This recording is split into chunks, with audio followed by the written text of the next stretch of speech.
Yo, what is going on, boys? Dan from DNR Sports here. Today, we are going over another team review.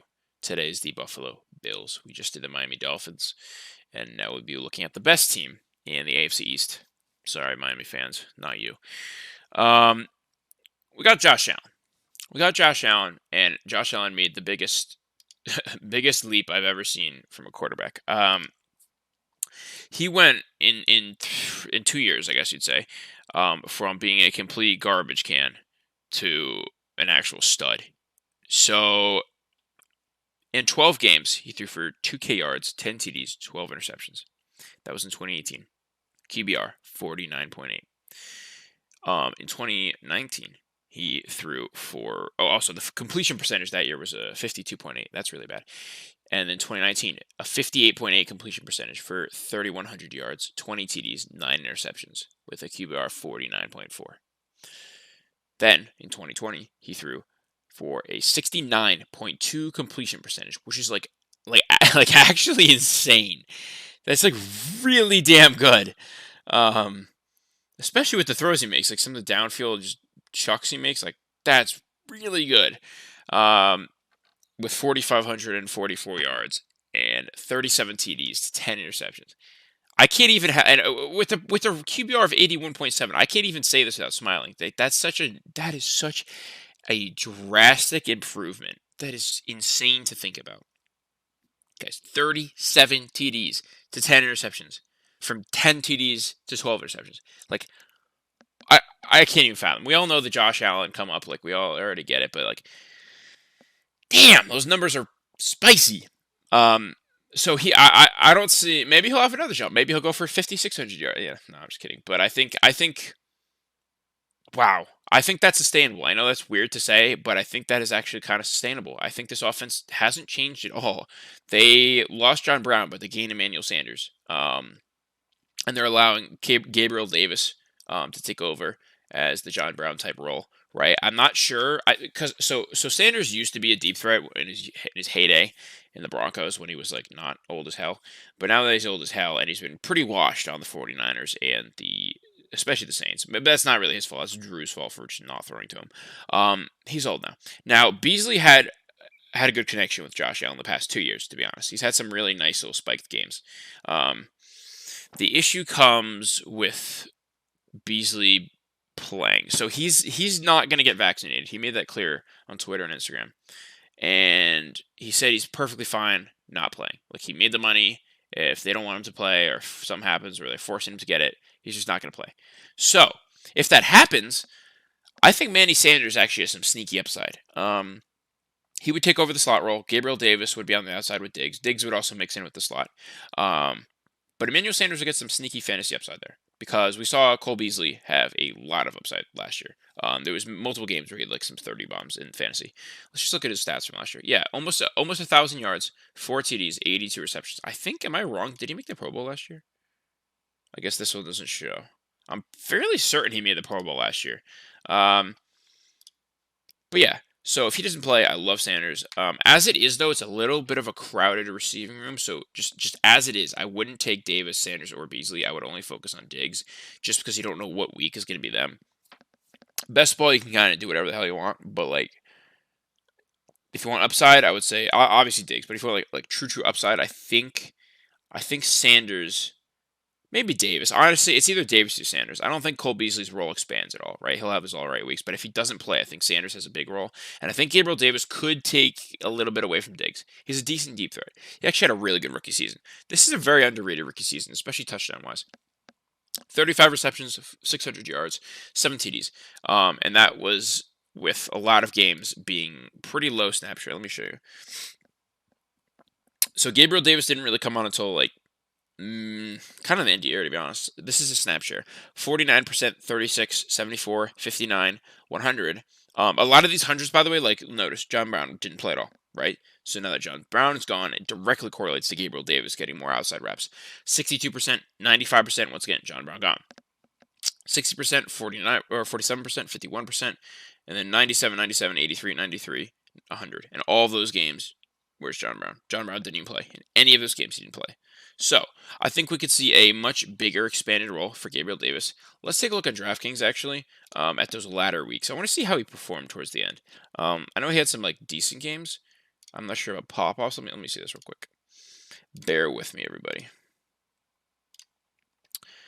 So, Gabriel Davis.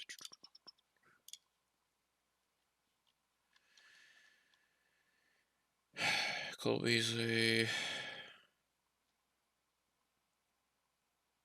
Gabriel Davis. There we go. 12 and a half, only 4 targets, 21.7, 5 targets. Yeah, he didn't have any pop-off games, like a couple 16s to 17. And these are on like minuscule targets, like 5, 4, 4, 8, 5, 5. If he gets even some of Diggs' 166 targets from last year, like even some, like if he can get like 8 per game, honestly, like that's some sneaky upside. That's some real sneaky upside. I could see a pass to like 1,100 yards and like 7 to 9 TDs for him. I'm not even kidding. The more I'm looking into this, the more I like Gabriel Davis here. Now, for the O-line. The O-line actually took a big jump last year. They were the 10th overall O-line. The Bills have never really been known for the O-line, but being 10th overall, that's actually pretty surprising. They did a good job of not really throwing a lot of like high draft picks and a lot of money at free agents, but they just picked out some good free agents, such as Darrell Williams. So Darrell Williams and Deion Dawkins were one of the league's best tandems. They finished 14th and 22nd, respectively, at the position at tackle. But they've been just very consistent, and coming to next year, no losses really. They're going to be ranked 13th overall for O-lines.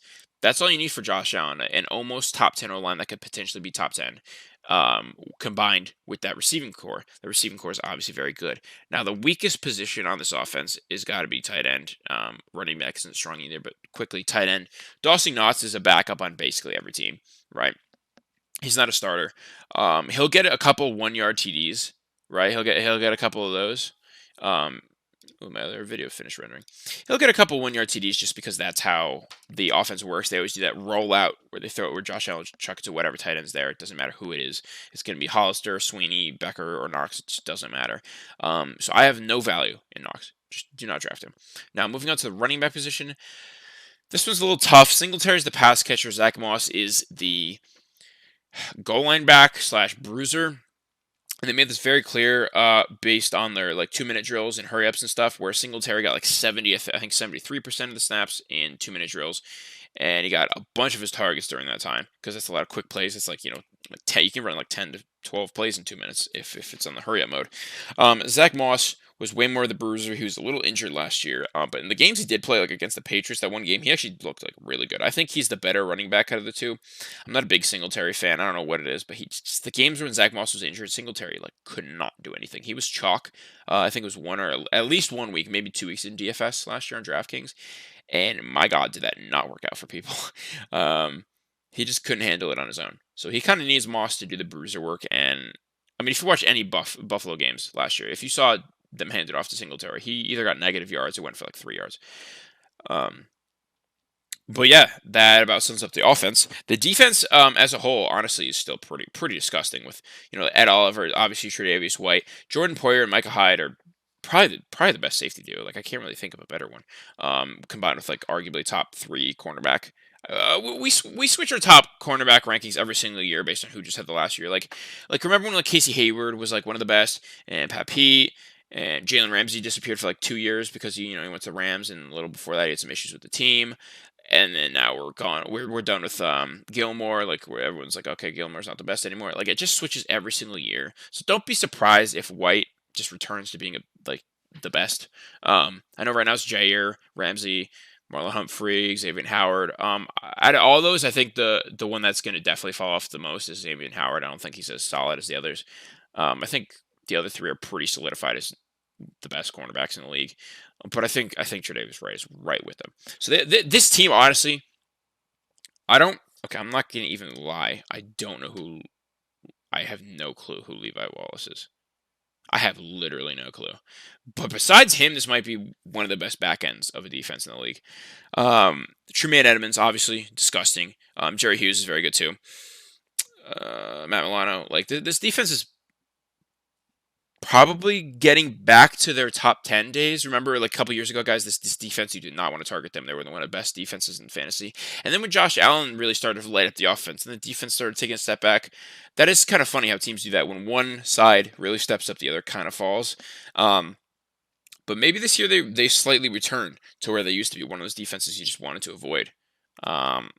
Honestly, like if I have a receiver on my team and they're facing Tre'Davious White, I'm a little nervous unless it's like Devontae or DeAndre Hopkins or something like that.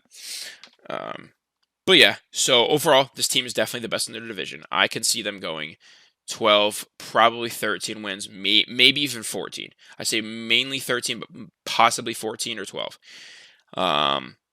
But yeah, guys, I like the Bills. If you like the video, drop a like, drop a comment, let me know what you think. Sub if you're new around here, and turn those post notifications on so you don't miss any videos. And without further ado, I will see you guys later. Peace.